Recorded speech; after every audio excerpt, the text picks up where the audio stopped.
안녕하십니까. 2019년 9월 11일 수요일입니다. 오늘은 코페스 동반자 채널에서 필리핀의 소금 사업 전망과 전통 건강염에 대한 이야기를 해드리도록 하겠습니다. 코페스 동반자 채널의 구독자님들 중에서 몇 분이 이 소금 사업을 하시고 계십니다. 지금 필리핀에서.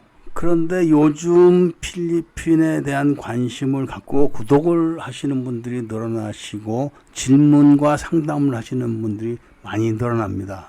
그리고 가서 먹고 살 거 없을까 이런 걱정들을 많이 하시죠.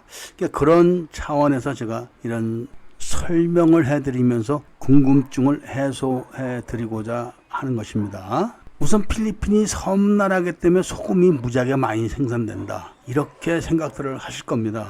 그런데 생각 의외로 필리핀은 소금을 수입하는 나라입니다. 왜냐하면 필리핀은 태풍과 비가 많이 내리는 기후를 가진 나라이기 때문에 소금을 만들기가 적합하지가 않다고 합니다. 이렇게 말씀드리는 소금을 만든다는 것은 바로 천일염을 얘기하는 겁니다. 천일염. 우리나라도 소금을 수입해 먹는 걸로 제가 알고 있습니다. 그리고 주로 서해안에서 또 천일염을 생산을 하죠. 그리고 한주 소금처럼 특별한 방법으로 만드는 것도 있고, 또 죽염 같은 거, 그런 거를 만드는 그런 업체들도 있습니다. 필리핀은 음식 산업이 발달된 나라이기 때문에 이 소금을 많이 소비를 합니다. 그리고 인구가 많기 때문에 먹는 거를 안 먹고 살 수는 없지 않습니까? 그리고 먹는 것의 기본은 또 양념으로 소금이 제일 많이 들어갑니다. 그래서 나름대로 소금 사업이 짭짤하다고는 하는데 이것이 또 다 소금 재벌도 있는 겁니다. 필리핀에서. 그러니까 염전을 아주 커다랗게 하는 곳이 몇 군데 있고, 그곳에서는 막 자체 열차로 막 소금을 날릅니다. 그런가 하면은 또 영세하게 하는 것도 많습니다.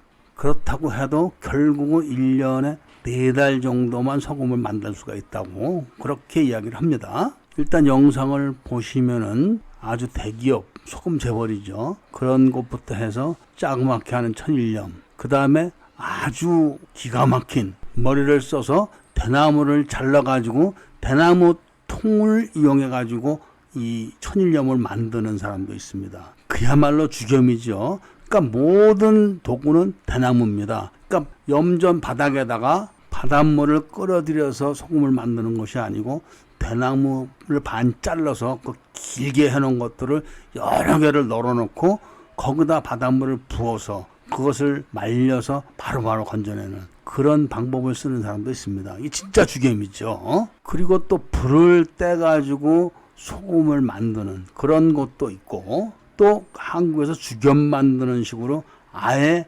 초벌을 한 도자기 같은 데다가 그 물을 넣어서 계속 떼가지고 하루 있다가 그걸 가보면은 돌덩이처럼 돼 있습니다. 마치 죽염을 구운 것처럼 되는 거죠. 어쨌든 이 소금 사업도 사업이기 때문에 어떻게 돈을 버느냐, 그것이 중요한 것이죠. 소금 재벌들이야 자기들이 그 SM 같은 유통을 다 납품을 하면서 나름대로 그 자기들은 까딱없이 살지만 영세한 것이 많습니다. 이런 사람들은 1년에 4달만 일을 해서 그 돈으로 1년을 먹고 살아야 되는 그런 사람들이죠. 그러니까 우리나라의 밭농사를 지는 사람들이 가락동 도매시장에다가 밭대기로 넘기듯이 염전대기로 넘기는 경우가 많은 겁니다. 그러니까 돈이 있는 사람들은 소금 창고를 짓는 겁니다. 커다랗게.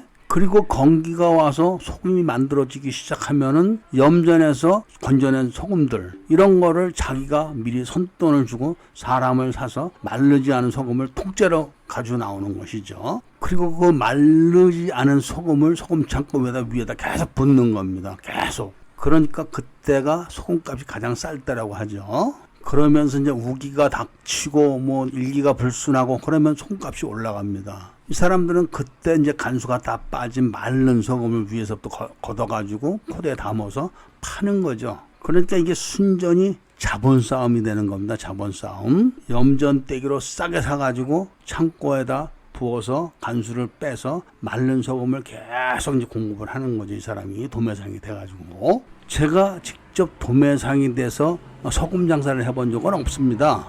그런데 필리핀은 바람이 많은 나라입니다. 그래서 한때 제가 풍력을 이용해서 전기를 만드는 것이 아니라 열을 만들어 가지고 소금을 생산하는 방법을 연구를 한 적이 있어서 그쪽으로 제가 조금 압니다. 필리핀은 바닷물이 옥색입니다. 옥색. 이 옥색의 의미는 바로 바닷물의 염도가 더 높다는 것이라고 얘기를 합니다. 그리고 태평양의 물이기 때문에 물이 깨끗합니다. 그래서 이 풍력을 이용해서 소금을 만들어내기 시작하면은 그냥 물 장사가 소금 장사가 되는 거죠. 바로. 그렇기 때문에 제가 소금 사업에 대해서 조금 아는 것뿐입니다. 그런데 또 소금 사업을 하시는 분들을 제가 또 이야기를 나눠보면은 그럭저럭 돈벌이는 된다고 합니다. 그러니까 한국에서 그런 쪽으로 일을 하셨던 분들은 필리핀에 오셔서 그런 쪽으로 또 일을 하시면은 쉽게 적응하지 않을까, 그런 생각을 제가 해보는 것이죠. 그런데다가 필리핀은 인건비가 아주 싼 나라입니다. 영상에서 보시면 아시겠지만 그렇게 코코넛 껍데기 이런 거를 떼가지고 한국에서 죽염 만들듯이 또 그렇게 만드는 방법도 있습니다. 죽염이라는 것이 한국에서 만들 때 보면 천일염을 갖다가 대나무통에 넣어서 불에 태워서 만드는 겁니다. 간단합니다. 그러니까 죽염의 원가는 천일염 가격에다 가스값, 그 다음에 인건비입니다. 아마 제가 봤을 때는 인건비 포지션이 제일 클 것 같은데요. 왜냐하면 소금값은 다 똑같지 않습니까? 한국은. 그렇다면은 필리핀에서 대나무 통을 받쳐가지고 소금을 만들어가지고 그리고 대나무를 이용해서 죽염을 만든다면은 원가적으로 필리핀을 이길 수가 없을 것 같습니다. 필리핀은 잘 모르시는 분들이 많겠지만 이 시골로 가면은 대나무 집들이 무지하게 많습니다. 그러니까 대나무가 엄청 빨리 자라고 대나무 숲의 규모가 엄청 큽니다. 아무래도 대나무 값이 많이 쌀 겁니다. 그리고 대나무 입구를 막는 것도 황토가 아니고 뻘이면 어떻습니까? 제가 봤을 때는. 그리고 연료는 코코넛 말린 거, 그리고 대나무 쭉쟁이들 이런 걸로 떼면은 연료비도 아마 경쟁이 안 될 겁니다. 그래서 그런 쪽으로 지식이 있는 분들은 한 번 정도 생각해 보시는 것이 어떨까? 그런 정도로 제가 오늘 말씀을 드리겠습니다.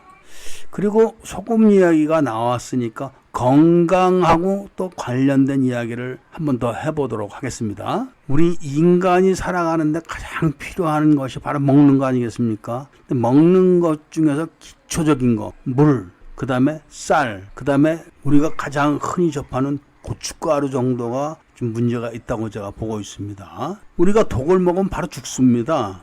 그렇듯이 음식은 우리 건강에 직결되어 있는 것입니다. 그런데 제가 조금 전에 말씀드렸던 쌀, 그 다음에 물, 그 다음에 소금, 이 고춧가루, 이것에 대한 걱정이 아주 큽니다. 왜 그러냐면 대부분 다 그것이 중국산이기 때문에 그렇습니다. 물이야? 그렇지가 않겠죠. 당연히.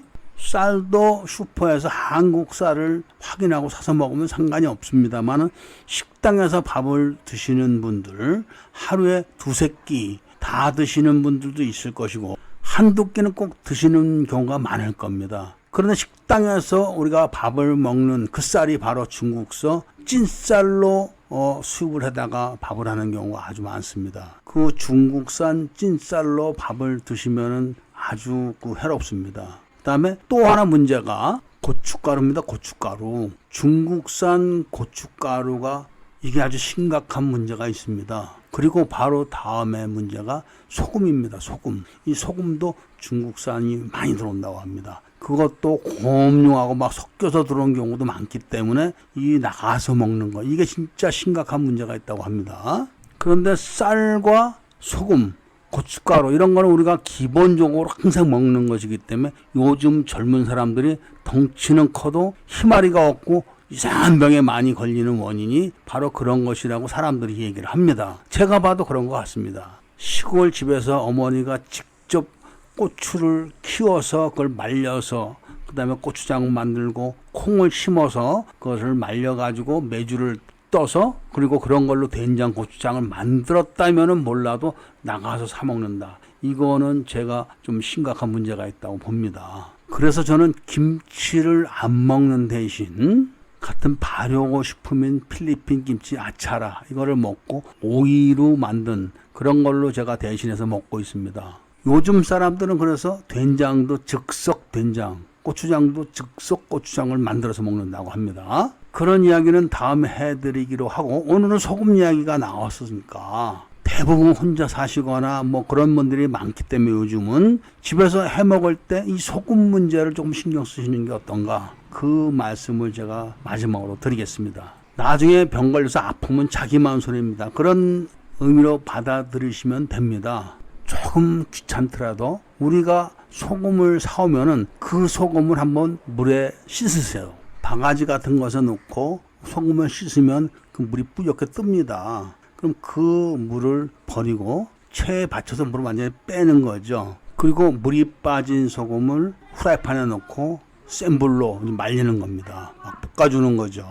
뭐 그렇게 드시는 분들도 지금 많이 계실 겁니다. 센 불에 볶으면 소금 모양이 좀 달라집니다. 왜냐하면 천일염은 햇볕에 그냥 말린 겁니다. 그런데 그 햇볕에 말린 소금을 한번 센 불에 이렇게 볶아주게 되면은 그래도 그 나쁜 물질이 타는 겁니다. 그러면 건조 과정, 유통 과정 이런 데서 생겼던 더러운 물질들이 다 없어지게 됩니다. 그래도 안 한 것보다는 많이 제거되겠죠. 소금은 우리 몸에 들어가면 에너지원이 됩니다. 우리 심장이 뛰는 게 바로 소금 이온 작용입니다. 소금 이온 작용. 그래서 사람이 뇌가 죽어도 심장이 막 뛸 수 있는 것이 다른 그런 에너지이기 때문에 그런 겁니다. 이렇듯 소금은 우리 몸에 에너지원이 되기 때문에 안 먹으면 큰일 납니다. 그렇기 때문에 소금은 필수 우리 음식에 들어가는 그런 물질이기 때문에 깨끗하게 해서 드시기를 말씀드리면서 오늘 이야기를 여기서 줄이고자 합니다. 건강 많이 챙기시고 더 궁금하신 점이 있으시면은 댓글이나 카톡으로 물어봐 주시면 아는 대로 다 말씀드리겠습니다. 그리고 좋아요, 구독, 추천을 부탁드리겠습니다. 감사합니다.